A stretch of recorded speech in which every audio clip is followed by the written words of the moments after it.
everyone, and thank you for joining our Q3 webinar. My name is Maria Golden. I'm a project manager at Dovetail Partners, and I'll be hosting the webinar today. Jim Bowyer will be giving an update on bioenergy and focusing on a U.S. outlook. These findings come from a recent Dovetail report, which you can find the link to in the chat. So a little bit about us. Dovetail Partners is a nonprofit organization that provides authoritative information on the impacts of environmental decisions. We are joined today by our Dovetail associate, Jim Bowyer, and President Kathryn Fernholz. Jim Bowyer will be our presenter. He is Professor Emeritus at the University of Minnesota, Department of Bioproducts and Biosystems Engineering. He's an elected fellow of the International Academy of Wood Science and an expert in environmental life cycle assessment. He has published on the topics of wood and fiber science, bioenergy, life cycle assessment, green building standards, global raw material trends, and environmental policy, and is a frequent speaker on these topics. Kathryn Fernholz will be our moderator. She is a forester by training with over 25 years of experience in the forest and forest products sector. She has worked on environmental issues in a range of roles, including environmental assessments, permitting, and GIS analysis. Her careers focus on sustainability concerns, including leadership on family forestry, community-based decision-making, forest certification, and environmental standards setting. From here, I'll hand it over to Jim Bowyer to get us started. Good morning. My name is Jim Bowyer with the Dovetail Partners Group. And today we're going to talk about bioenergy and look at various aspects of bioenergy. Starting out with talking about biomass, this webinar is really focused on biomass in that I'll start with a bit of discussion on biomass at the very beginning, and then circle around at the end to come back to looking at biomass and looking at what is the future of bioenergy. But through this webinar, we'll take a look at various forms of bioenergy, biomass availability, liquid fuels, thermal energy, electricity, and so on, again, with a bit of a focus on biomass. I guess that we should begin with the observation that all sectors within the US and even around the world are under pressure to reduce greenhouse gas emissions. And there is research underway on many fronts, many fronts. And with the result that placing bets regarding winners and losers in the energy picture is risky. Right now, it looks like that the future is going to be renewable electricity. But as we'll see, there is research going on in looking at other aspects of bioenergy or renewable energy. I think the jury is still out on which one of those technologies is going to win. In any event, the focus here is on the future role of biomass in contributing to future needs for energy and industrial chemicals, and that's what we'll look at in the next few minutes. There are, of course, many forms of biomass, everything from animal waste and forest thinnings and agricultural crops and municipal solid waste, food waste, and so on. All of these have potential role in producing energy for the future, energy in many different forms. Another look at forms of bioenergy, starting in the upper right, carbon absorption during growth, and that crop shown there could very well be a forest as well as an agricultural crop. That crop was harvested, and depending on what's done with it, it might be made into food, it might be made into building products or whatever. But in any case, the residues from that harvest, the products from that harvest after they're used, all can wind up being used to generate different forms of bioenergy, biogas, liquid fuels, electricity or steam, electricity and steam in some cases in a power plant. And all of that can be used as part of our energy future. So let's start out talking a little bit about biomass availability. And if we look at where we are today, this is 2023, you can see that renewable energy was about 9% of total primary energy consumption in the United States. Um, solar and wind together about 29%, hydroelectric another 10. But the biggest part of renewable energy in 2023 is biomass. Um, about a third of biomass produced energy is from wood, but overall biomass about 60% of renewable energy. Here's another look at the same kind of thing.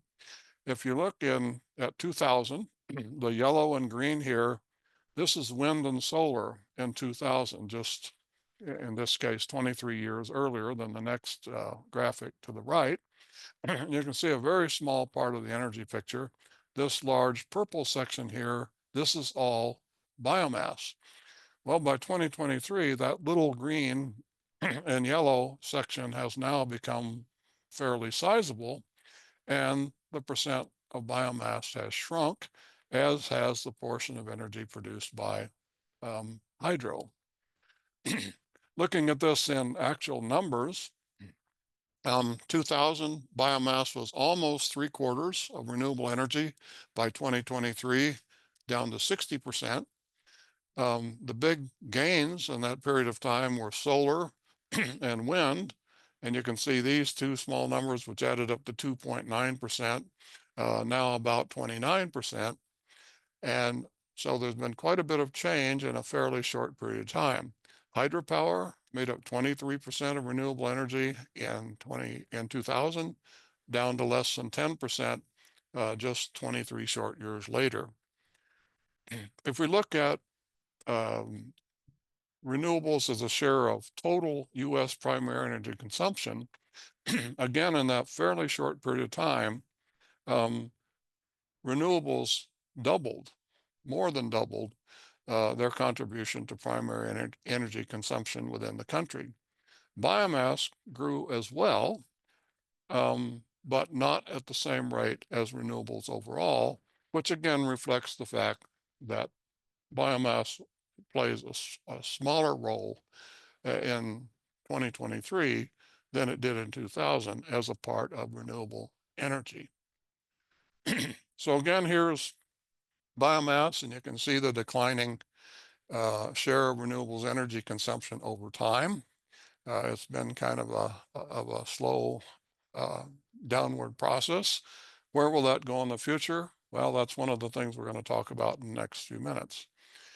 Biomass share of total primary energy consumption in the US had been hanging right around 5% for a very long time. Where's that going to go in the future? Um, well, we'll try to get some idea of where this might be going. Now, looking at that fairly negative view, biomass is the role in renewable energy, the role in total primary energy consumption is on the downward trend.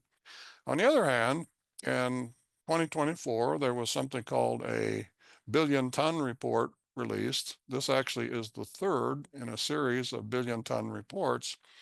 And what that report does, is look at biomass that's used in the US in generating energy. Here's 2023 over here to the left.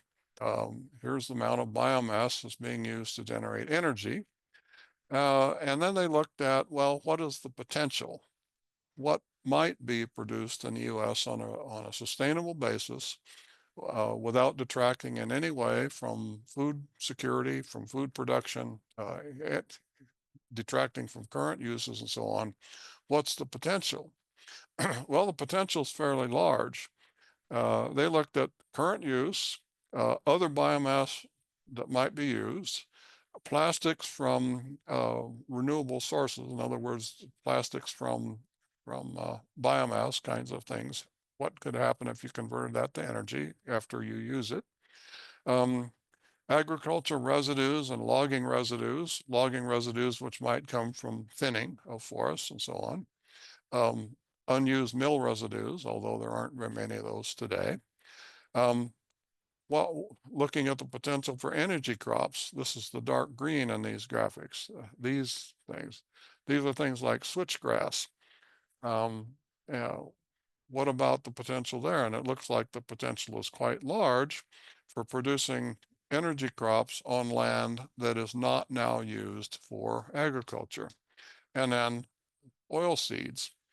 The billion-ton report also added another category in this thing called emerging. That's this blue area up here. And that emerging area would include something like energy from algae. And that's an area there's a great deal of research going on today about uh, um, biodigesters that might produce um, algae on a continuing basis and provide a source of energy. So there's a lot of things going on in the big area of biomass and biomass used to produce energy.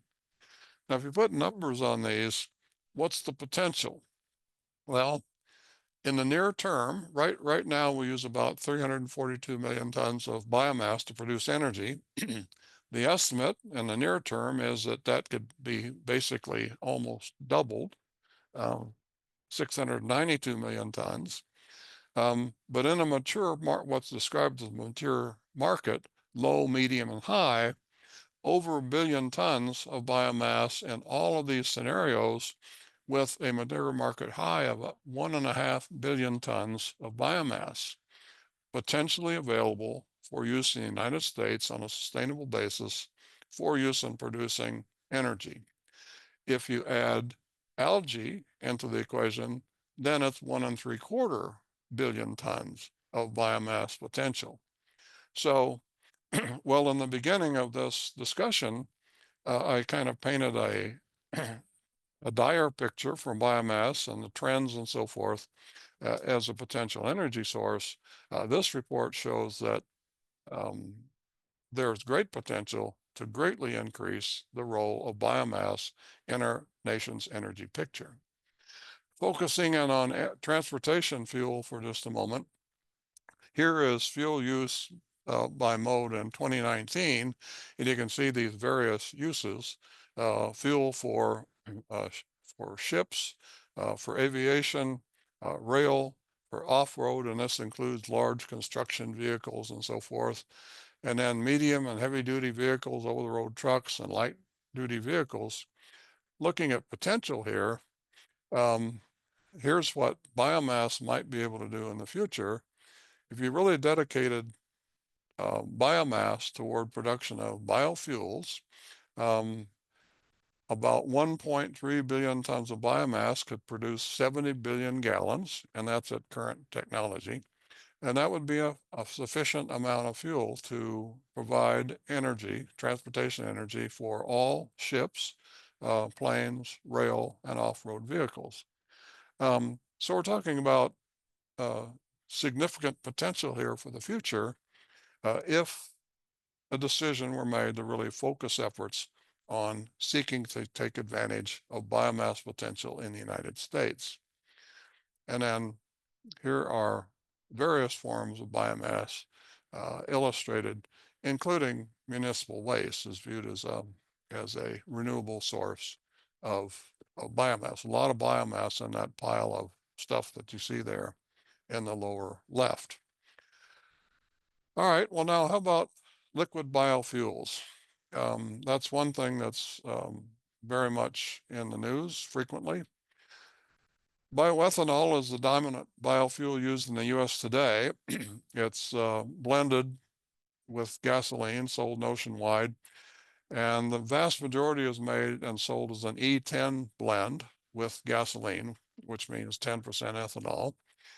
And in some parts of the US and 8 or 9 states, including Minnesota, where Dovetail Partners is located, E15 is commonly available at service stations. There was a lot written early on. A great debate went on and said, well, ethanol really doesn't produce an energy gain. And there was a lot written that says actually it's not worth producing at all. Some reports said that it used more energy than it produced. Some said it had only a small 12, 13% energy advantage. But the fact of the matter is that ethanol per day has an energy balance of 2.1 to 2.3 to 1, which means the energy gain in producing ethanol is significant. And um, the greenhouse gas emissions associated with ethanol reduces greenhouse gas emissions compared to gasoline by 39% and 43% in comparison to natural gas. So ethanol is very much in the scene today. There's a lot of discussion about subsidies for ethanol, should they be continued and so on. But it looks like ethanol will be part of our energy picture for at least some time to come. Another common biofuel is biodiesel, two forms of it really. And biodiesel is made from vegetable oils, primarily soybeans, also from things like sunflowers, animal fats, restaurant grease, and things like that. The most common blend is with regular diesel fuel on a B20 product, which means 20% biodiesel. And there were concerns early on that this stuff really didn't work when it got cold and so on. But over time, it turns out that this biodiesel performs pretty much the same as regular diesel. Um, there's another diesel product which is called renewable diesel. It's made with exactly the same basic raw materials as biodiesel, which is to say soy and animal fats and so on. But the refining process is the same as that used for petroleum-derived diesel. You send it really through the exact same process.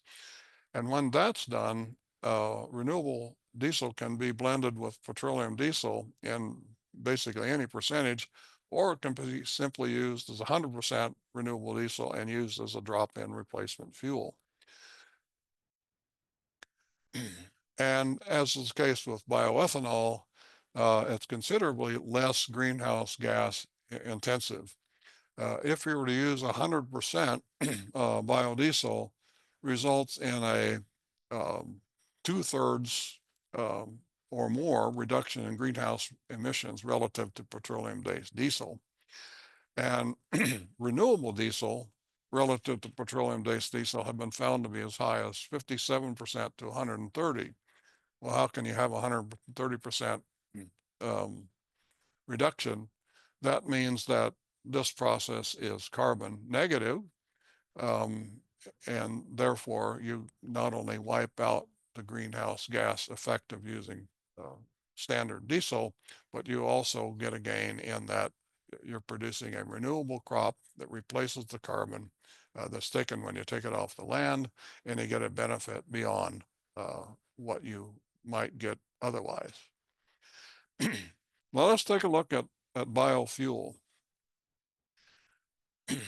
um, Sustainable aviation fuel is another topic that's really on top of mind in many states, and it's being discussed in many state legislatures, including ours here in Minnesota. Um, they're made from the same feedstocks as other biofuels, um, such as soy, canola, wood and waste cooking oils and things like that. Um, but slight modifications specifically for aviation use. And we'll talk about this in the next few minutes a little more, but these appear to have an inside track to future aviation aircraft propulsion for the simple fact that these are liquid fuels. They fit in with existing fleet. There's no need to replace a large airplane fleet with some completely different technology and so on and so on. So at least for the near term, these appear to have an inside track. Um, jet fuel really, when you look at it, is highly refined kerosene. And it turns out that liquid fuels made from animal waste and other forms of biomass is almost chemically identical to kerosene. So these fuels are really just a drop-in substitute for conventional fuel, requiring little adaptation by the airline industry. And this is why these kinds of fuels have an inside track. So pretty much all the major airlines are focused on sustainable aviation fuels, but I would add an asterisk and say almost all the major airlines in the world are also heavily invested at looking at alternative options for powering aircraft in the future. And again, we'll talk about that quite shortly. So what about electric airplanes? Is that possible in the future? Might uh, the trend toward electric power of cars and trucks also be in the future for aircraft? The world's first electric luxury commuter airplane is powered by three 280 kilowatt, 375 horsepower motors in a pusher configuration, which means the props are located on the back of the wing rather than front. And this aircraft has a range of 506 miles and a cruising speed of 253 miles an hour. And it has inside of it there a massive lithium ion battery pack, 8,200 pounds. Um, so you can see a disadvantage right away is that this is 60% of the aircraft's entire payload. Um, batteries rated for 3,000 hours of flight. But again, um, the payload limit other than the batteries is much reduced by the fact that big batteries in there. There's a new hybrid Swedish aircraft, 30 passenger, has an all electric range of 125 miles, not a lot, but nonetheless. Two jet fuel powered turbo generators that boost the range to 249 miles. In other words, this works just the same way as a hybrid automobile does. When there's insufficient electric power, then it'll simply seamlessly switch to jet fuel powered turbo generators. Um, the passenger load's no more than 25. If you do that, then you extend the range to about 500 miles. So now that begins to look like something that's somewhat attractive for short hop flights within a country. And this plane is actually undergoing extensive testing this year. Airbus is working on an electric plane that will run on hydrogen fuel cells. Um, and this is under active development. It's not currently in production or even in prototype stage, but it is something that's being worked on. Um, so this is beginning to go into the area of hydrogen, uh, which we'll talk about next. The concept involves self-contained hydrogen fuel cell pods attached to the underside of the airplane wings. And these then are the hydrogens then used in turn to generate electricity. Um, so there is a lot of work going on relative to um, electric aircraft. However, because of the very heavy weight of lithium-ion batteries, if the strategy in an electric aircraft is to run off batteries completely, um, and those batteries being heavy, very heavy, it's been pointed out that liquid jet fuel provides 43 times more energy than a battery with the same weight. Um, and that's a big deal.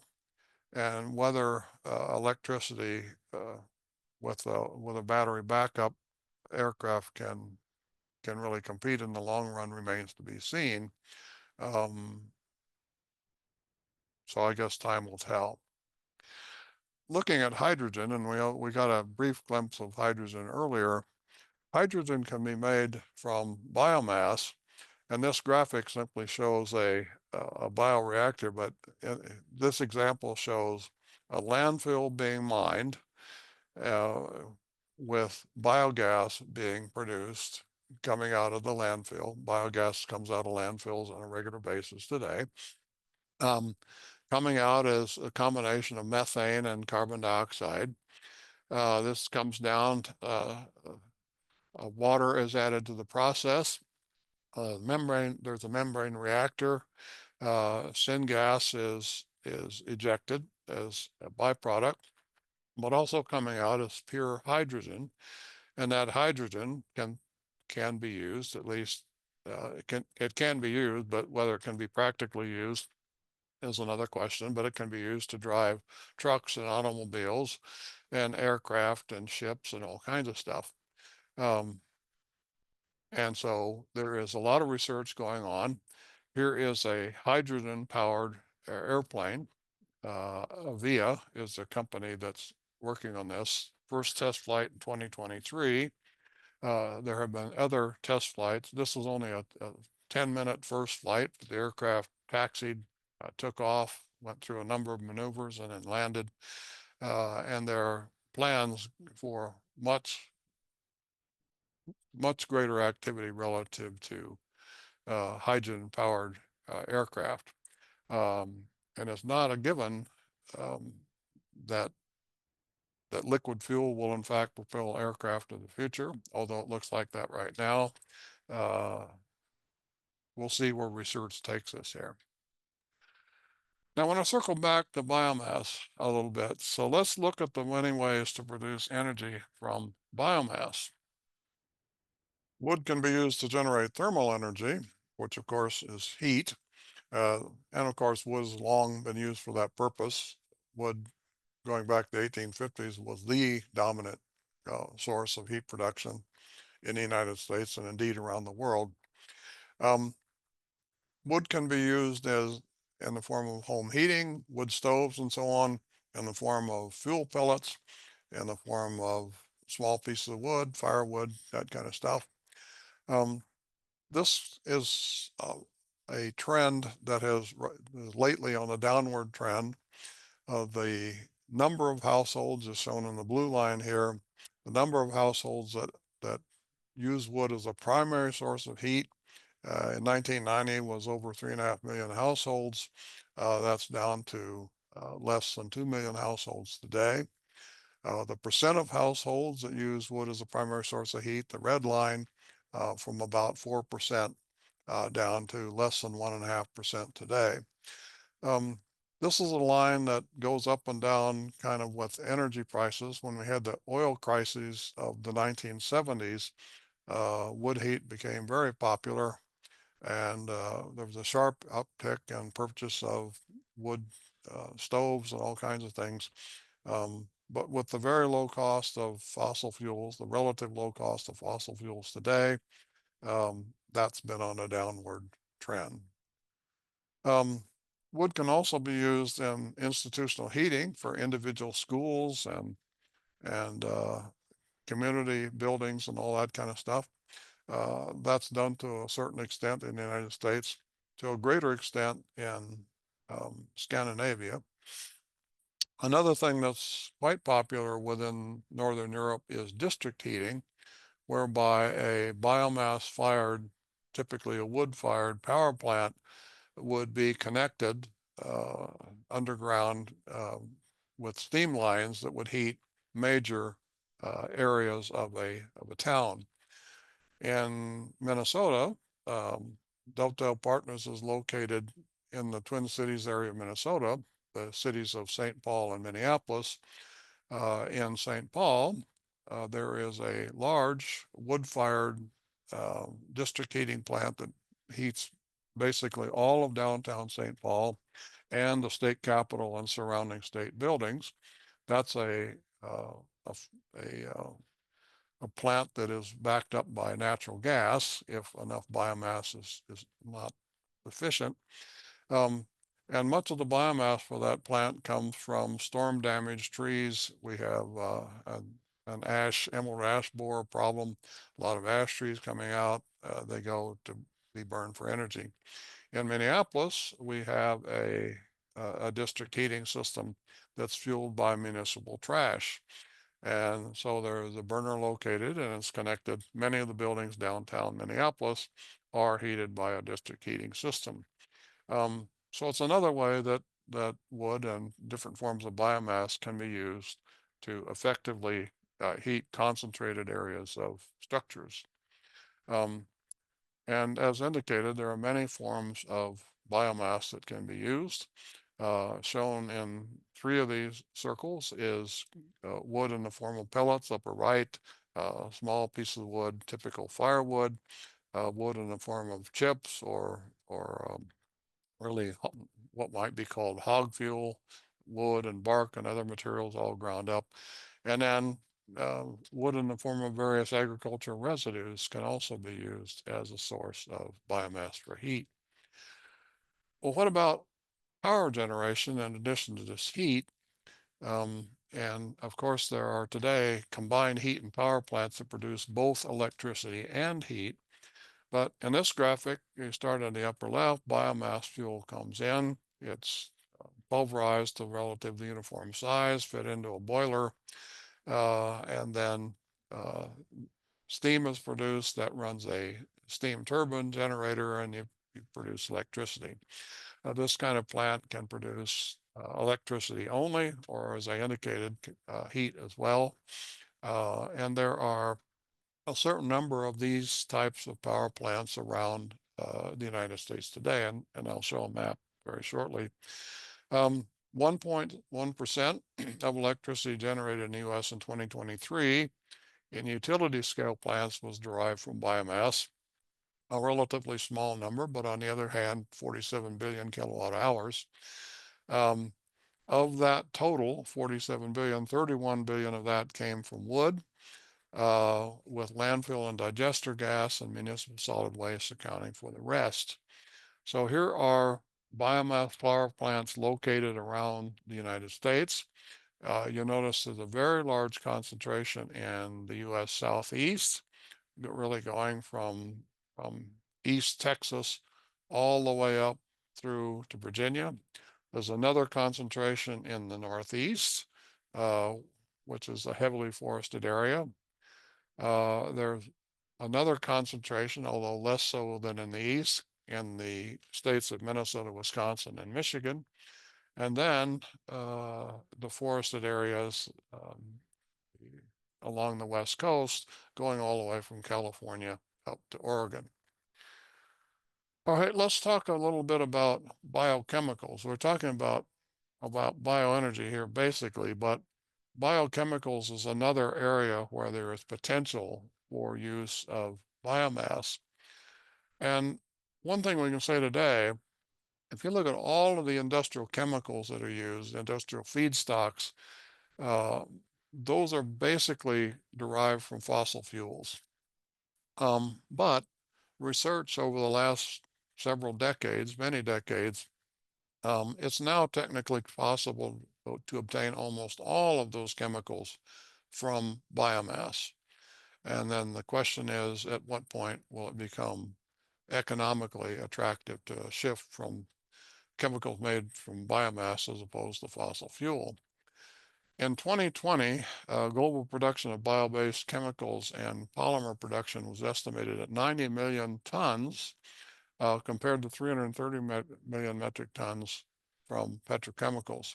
So 90 million tons is not a small number, somewhere around a quarter of industrial chemicals now produced from biomass. Where will that go in the future? We'll talk about that in just a second. But industrial chemicals from biomass, you can see all of the various possibilities here. Biochemicals, bio-oil, biodiesel, bioethanol, jet fuel, biobutanol, biogas. You can even make gasoline from biomass if you want to. Hydrogen, syngas, and then a whole range of chemicals on the other side. Again, basic feedstocks for production of a wide range of products can be made from biomass. Um, the International Energy Agency has described biochemicals as, quote, an essential part of the transition to a circular economy and painted a rosy picture for them. On the other hand, there was a 2019 article in Chemical and Engineering News that outlined petrochemical industry efforts to refocus investments in crude to chemicals production as demand for liquid fuel fades.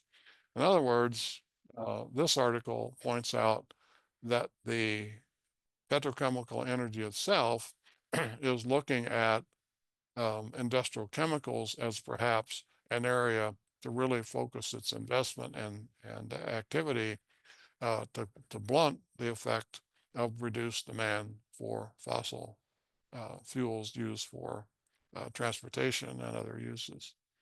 So what's the future for industrial chemicals, biomass, petrochemicals industry? Not clear, but it does, the fact that the petrochemical energy industry itself is looking at focusing on those as perhaps a fallback position is not promising for a potential role of biomass. So let's do a little bit of looking ahead. What will the energy picture be in the future? Well, pretty difficult to predict. A great deal going on, and what's going to come to the fore, who knows?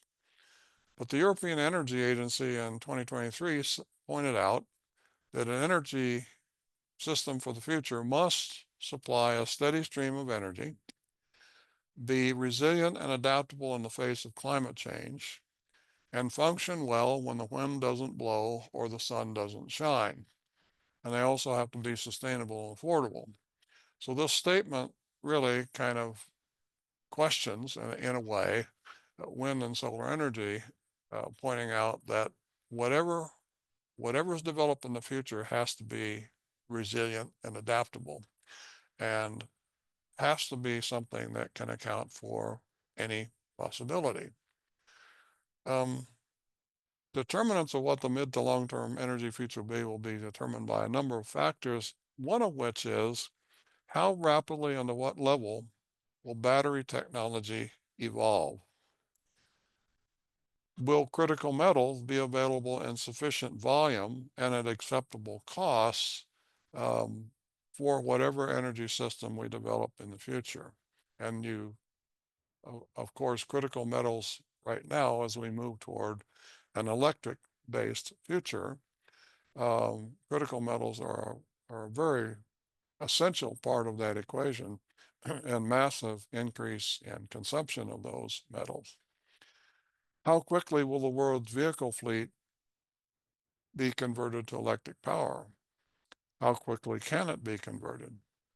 Um, it looks like the potential is there to move very quickly, should the buying public be convinced that this is the way the world should go. Potential emergence of new energy generation technologies. So with all kinds of research going on in the background as to alternative energy other than renewable to electricity, might there be a disruptor come into the picture which shows a better way? And if a better way, a less expensive way, a more efficient way is found to power the world, then of course over time the world will shift to that new technology. Will wind and solar, along with improvement in energy efficiency, prove sufficient in reducing greenhouse gas emissions? Another question, as we move forward in a world that looks to be warming fairly quickly. And then the final question, or probably more questions than these, but the final question on this list, the extent to which primary energy generation requires backup. And right now, as we look at wind and solar, there is some question. What happens if the sun doesn't shine and the wind doesn't blow over long periods of time? What kind of backup systems might be needed? Might biomass even play a role? Where does nuclear energy come into the picture as a backup or otherwise, and so on and so on. So there's quite a number of questions right now as to what the energy picture is going to look like. So within that set of questions, then what is the long-term outlook for biomass energy, for biomass derived energy? Well, there's a lot of people who view liquid fuels from biomass as a temporary bridge fuel, simply helping to reduce reliance on fossil fuels as we transition to solar and wind electrical energy future. And That view is based in part on the observation that comparisons of photovoltaic and biomass energy production from the same size land area have shown photovoltaic production capacity to be on the order of 30 times greater than the biomass to energy route. Another perspective is that a diversified approach to future energy production is needed in order to have any chance of transitioning from fossil fuels to alternative energy in a timely manner. Um, so there's a broad view that the answer to future energy needs in a world that is apparently warming from the effects of use of fossil fuels, that the solution is not one size fits all. The solution likely require a number of technologies to get to where we need to be. So solar, hydro, wind, hydrogen, tidal generation of electricity, geothermal, biomass, and we probably could add some other technologies in there as well. What will the future look like with respect to our energy future? Probably a mix of technologies producing energy across the landscape. And then again, where does nuclear fit into the picture? Um, there are, of course, risks with nuclear.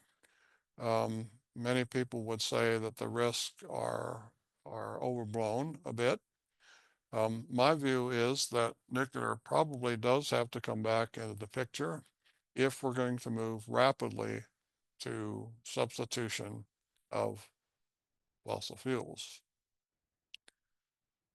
So our assessment within the Dovetail group is that liquid fuels will be needed for some number of decades or longer for some modes of transportation, and that conversion of the aviation sector from liquid fuels, if ever achieved, will take much longer. Um, again, because airplanes run on liquid fuels today, and because it's relatively easy to produce liquid fuels from abundant biomass today, the thinking is that that's probably where the aviation industry is going to go for the near term and maybe over the much longer term. And so if you look at things from that perspective, uh, the conclusion here suggests a prolonged market for biofuels, but one that may realize significant reduction at a point not too far in the future. If electric powered vehicles continue to advance, if they make up a greater and greater share of the fleet and so on, then of course that means a declining market share for liquid fuels of all kinds. Um, on the other hand, if new technologies come to the fore, that could change the picture as well. But in any case, we see a near-term future that involves biofuels, but there's a fairly large question for the longer term. So we'd conclude by saying the future role of forest biomass in the energy picture is an open question. But I would close with this observation. There is a great need, an ongoing need, for thinning of the nation's forests. Our forests today, the density of combustible biomass in forests across the United States and Canada and much of the rest of the world is at a greater density than for a very, very, very long time, greater than historically.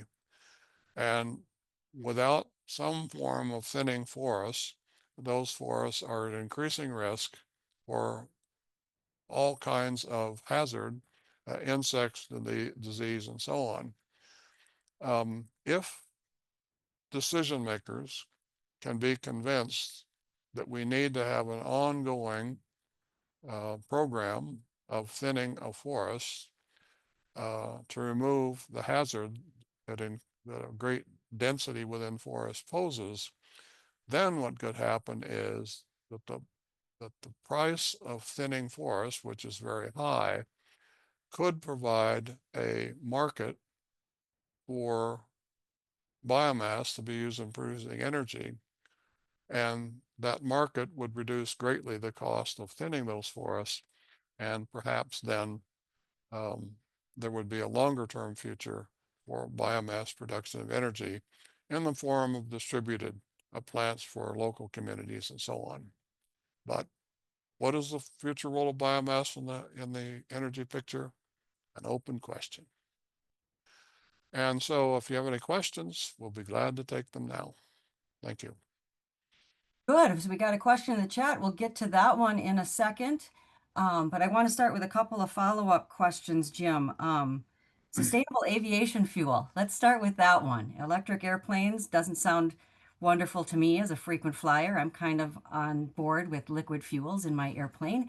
But a couple of years ago, it looked like sustainable aviation fuel was really going to take off. There were a bunch of pledges and mandates and all of these kinds of things. Some of that got slowed down.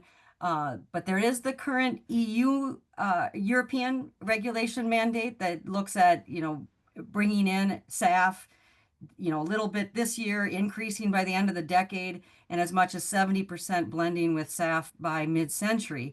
And in the US, we've had the 45Z tax credits for SAF production domestically as a enabling market mechanism. But are these projections for SAF realistic? Are these just kind of numbers being thrown out there that aren't really achievable? And then also just this week, Shell canceled their big SAF project in Rotterdam. So what does that tell us from the industry perspective? Are they taking these mandates and incentives seriously, or are they reading the tea leaves differently? So what's the future of SAF? Yeah, well, nothing like starting with an easy question, I suppose. Um, yeah, the sustainable aviation fuel phenomenon, I guess I'd call it, is very interesting. It's one that people have really grabbed onto. And of course, there have been a number of flights in which 100% sustainable aviation fuel have been used and in demonstration long flights across the country and around the world. So the idea that sustainable aviation fuel is a possibility has been confirmed, absolutely demonstrated. Um, but, and there's always a but, I guess, and when you're talking about advances, sustainable aviation fuel today is roughly 3 times the cost of normal aviation fuel. And of course, that's a non-trivial factor. A big cost of running an airline today is fuel. So in Europe, the European Union, produced mandate 2% aviation fuel by the end of the year and up to 70%, as you indicated, by 2050.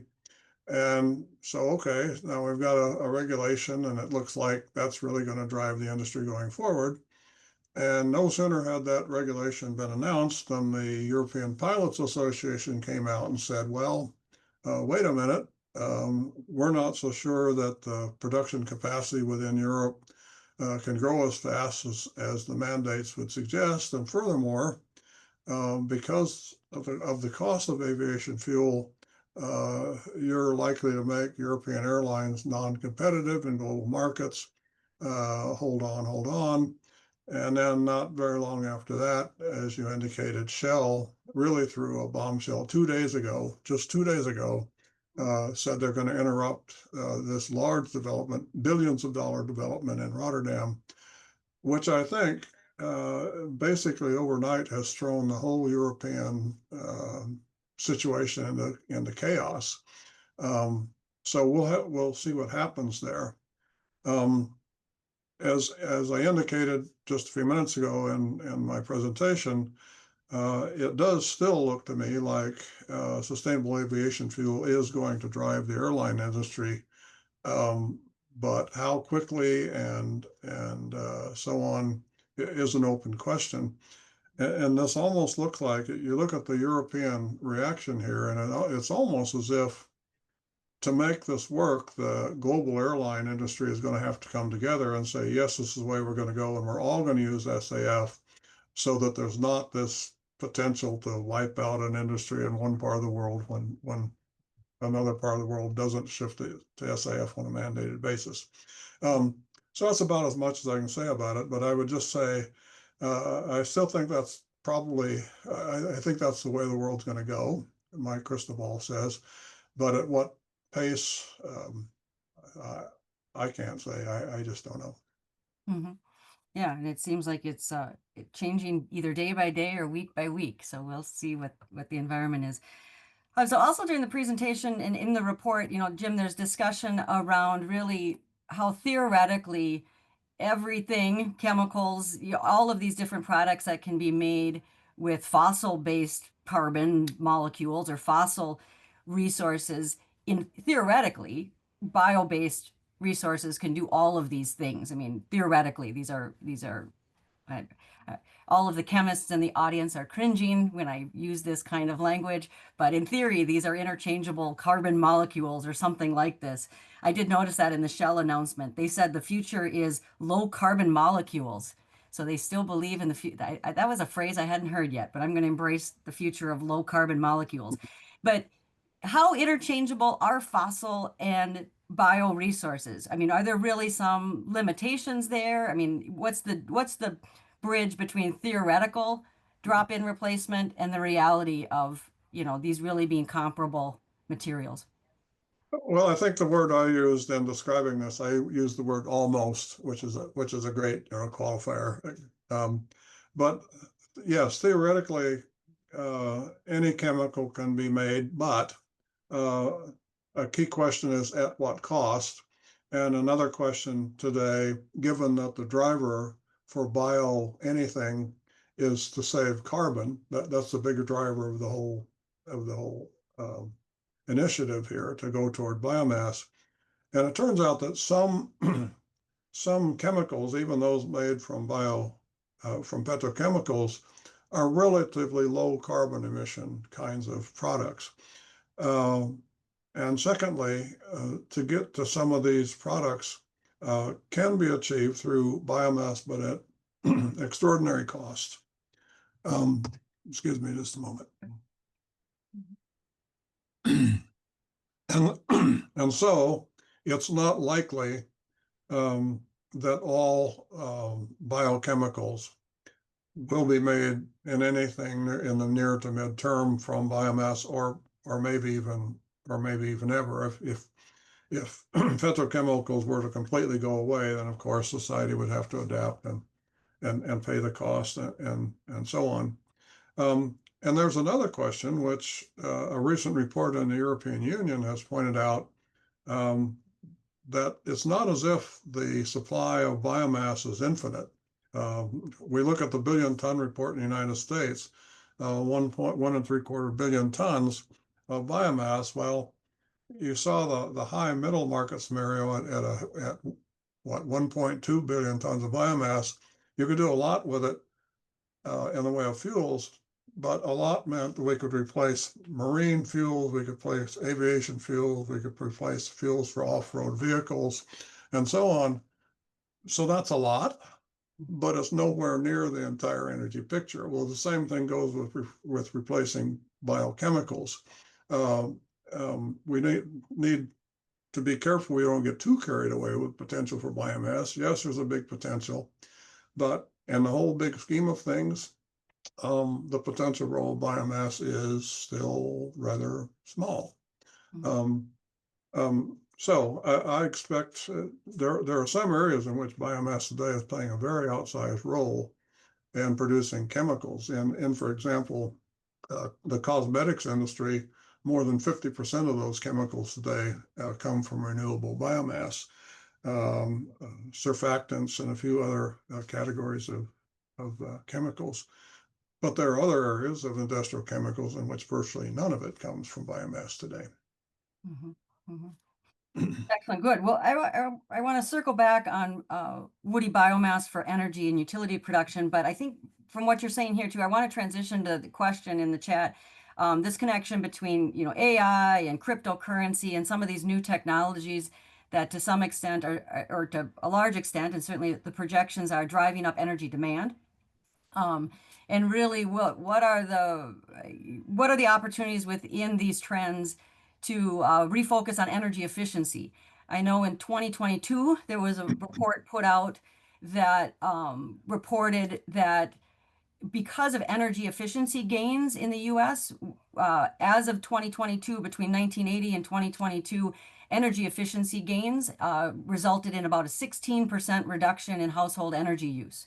But how you maintain those gains, given the emergence of high energy demanding technologies in offices and homes and throughout our society, is I think a question. But certainly there's a track record of energy efficiency gains, whether it's fuel efficiency in cars, efficiencies in home furnaces, LED lighting, that energy efficiency gains and policies and innovations that reduce overall energy demand are certainly key to a sustainable energy future. So where are the opportunities when it comes to looking at that side of the ledger and actually addressing demand and improving efficiency?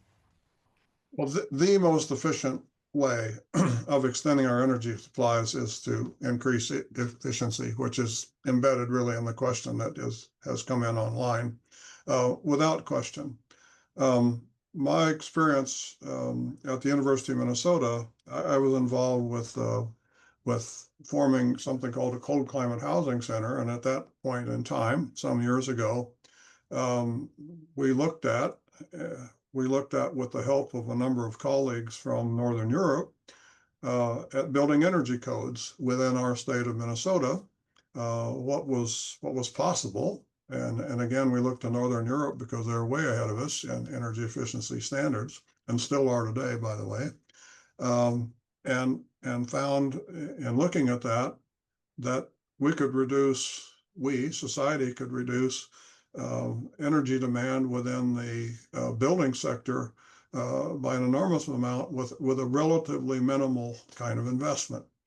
And I think by the same token, as is suggested in the question, by looking at energy efficiency gains in other aspects of society, transportation and industry and so on, is today, in my view, likely the most effective way to extend our energy supply.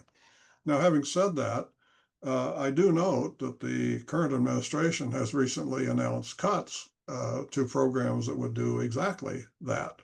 Uh, and so it's an area that I would hope decision makers at all levels, it's local, state, and federal government, would look very hard at the business of efficiency and wisely choose to invest money where I think it would make the most sense. Mhm.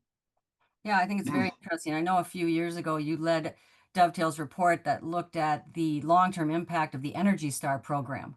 And really just by having a steady incremental increase in appliance energy efficiency, it really is a predictable kind of outcome in the performance of those appliances and the energy demand. And so kind of that long-term policy environment for improving the performance and energy efficiencies, there's a good model for that, I think, in that program. Any comments you'd have to that, Energy Star as a particular program?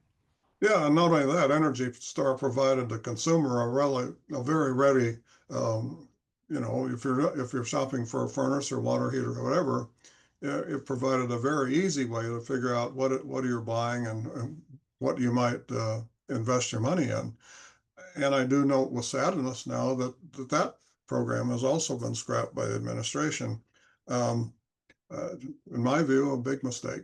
Mhm. Yeah, it was a program that, had some really measurable outcomes. And like you said, contributed to consumer understanding of, purchasing choices and costs.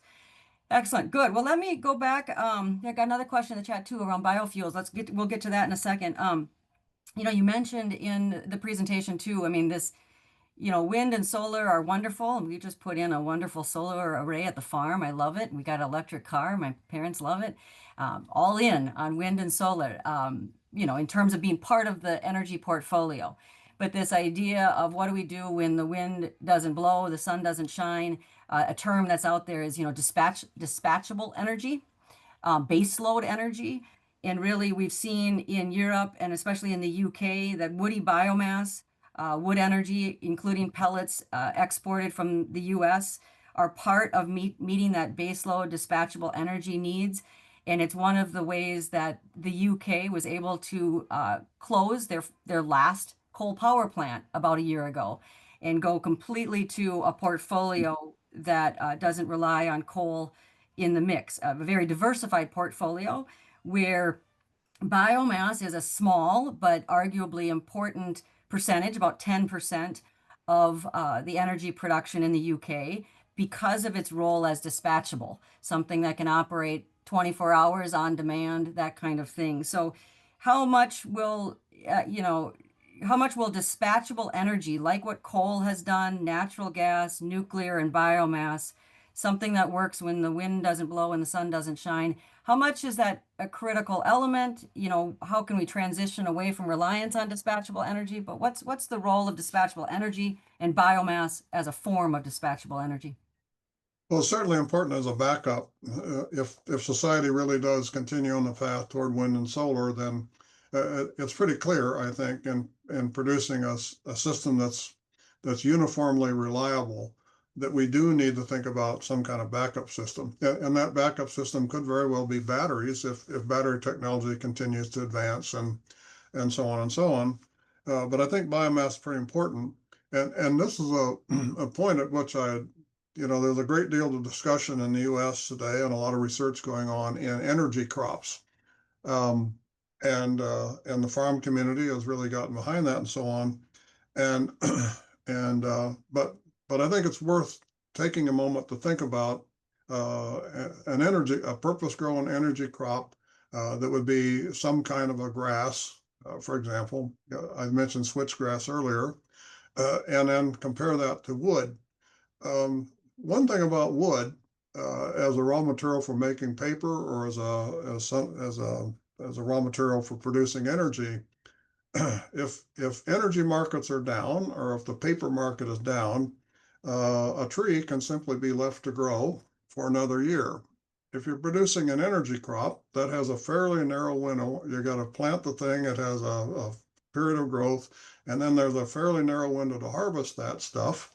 And then it's biomass, and so the storage of that can be problematic, and it will begin to degrade after a fairly short period of time, as opposed to wood, which you can leave standing in the forest. Once you do harvest it, it tends to last a fairly long time if you treat it properly and so on. And so there's a difference there.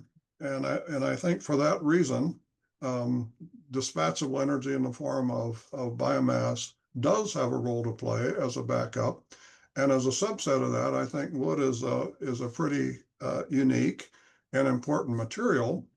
And as I indicated in my closing comment, in this United States, um, of course, forests in the good old days, going back a couple hundred years, they kind of managed themselves. They're managed by nature, and and nature and the Native American population combined introduced fire and of course there were windstorms and all kinds of things that went on. But today we've allowed the forest to be populated, and so we can't just let large forest fires go over large areas of land. And so we really do need a way to somehow manage those lands in a responsible way to hold down fire risk and all kinds of other things.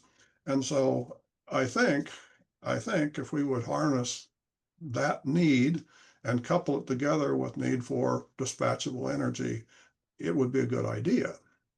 Yeah, I think that's a very interesting point in terms of expiration dates, or the urgency around utilizing different energy sources, because arguably coal, gas, oil can sit in the ground as a savings account or as a long-term storage, but some of these biomass resources are, you know, are, are are not the same in terms of that. And so it's an Right. interesting dynamic in terms of the timing of different energy sources, because I've often thought about that because one of the things, this is me going off on a soapbox here, but to some extent fossil fuel energy resources are very precious resources. They're highly intense concentrated energy sources, And sometimes I give thought to in the future, we will have more efficient and beneficial ways of utilizing something that is so unique in that way.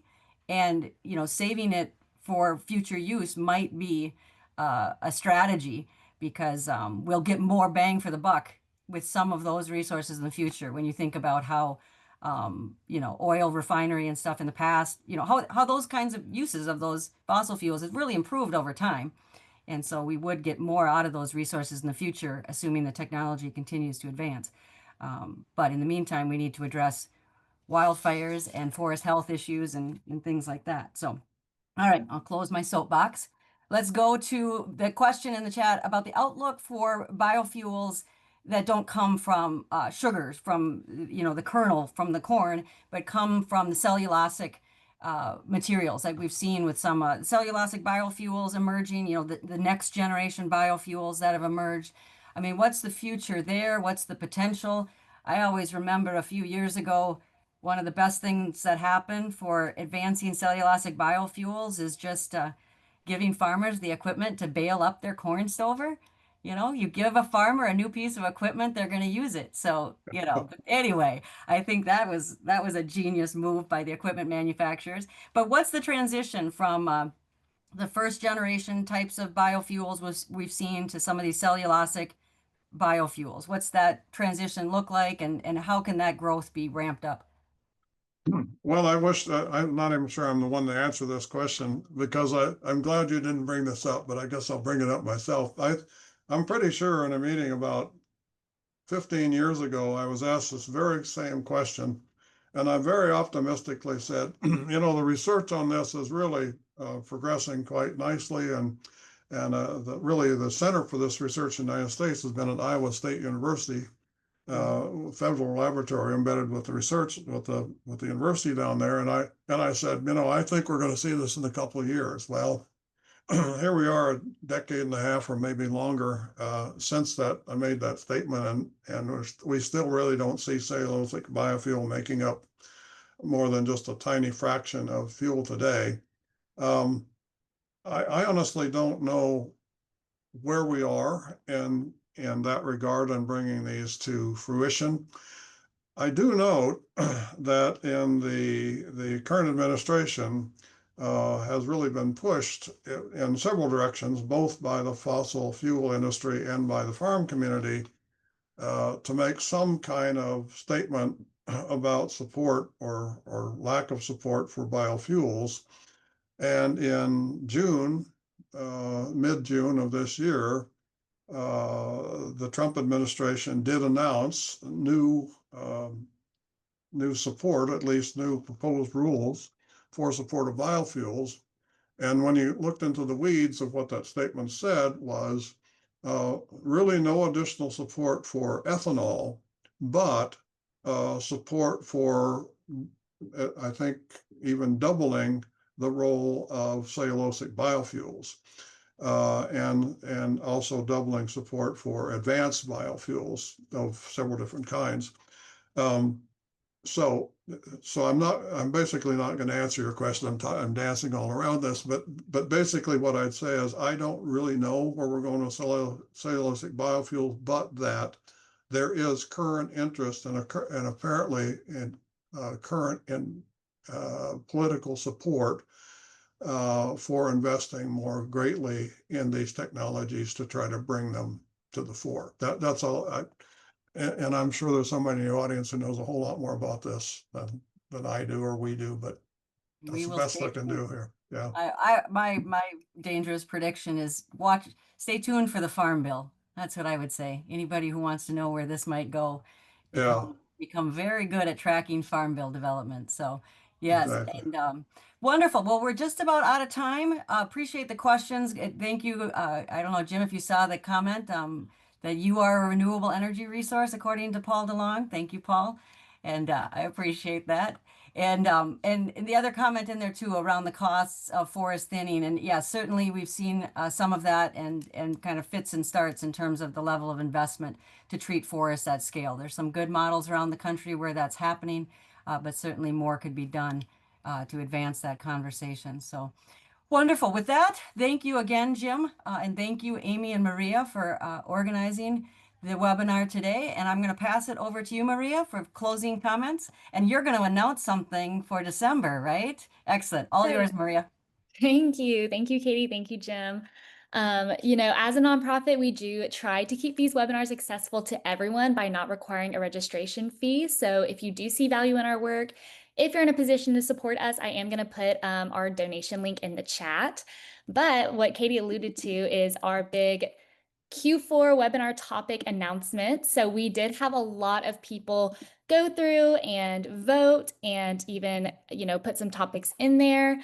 And funny enough, the top choice was biochar, which we actually did a webinar topic already for that in Q1, which I will put the recording to that in the link in the chat as well. So there's the recording for that Q1 webinar. So we decided to go with the next top choice, which was forest management and forest products.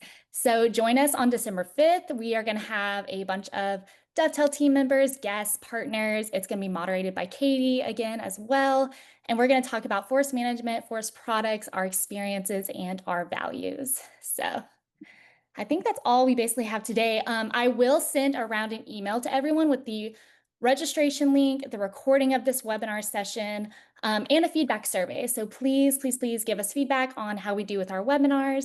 And if you want to ask any questions, you can definitely always email us at info@dovetailinc.org. Yeah, I think that's all we have for today. So thank you all so much for joining. Thank you.